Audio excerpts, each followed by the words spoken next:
Nakakasana ang Land Transportation Office o LTO para manghuli ng mga unconsolidated na mga tradisyonal na jeep simula February 1.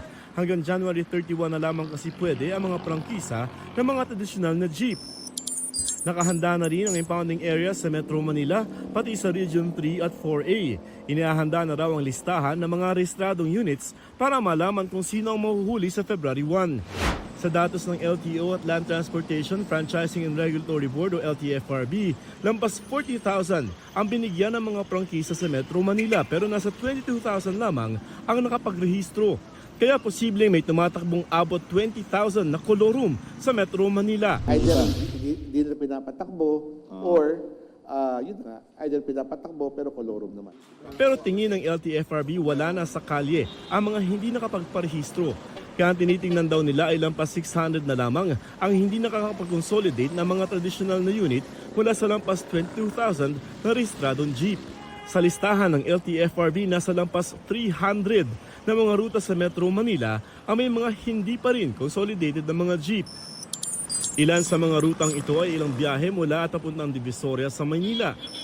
Mula Kamuning sa Quezon City papuntang Maynila at mga jeep papunta sa Quezon City, Pasig, Makati at Parañaque na ang sakayan ay sa may bandang EDSA. Isa itong EDSA biyaheng East Avenue, BIR Avenue at Quezon Avenue sa mga ruta na wala pang consolidated na mga tradisyonal na jeepney. Maraming umaasa mga estudyante at mga manggagawa sa rutang ito. Pero ayon sa LTFRB, hindi papayagan na pumasada yung mga unconsolidated na mga jeepney dito simula February 1. Hindi naman daw nag-aalala ang LTFRB na magkukulang ng sasakyang pampubliko. Maliliit na routes yun. These are secondary routes na dinadaanan naman ng mga ibang bus. Sa unang 2 linggo ng Pebrero, may libreng sakay raw ang LTFRB sakaling may mga rutang kulangin ng sasakyan.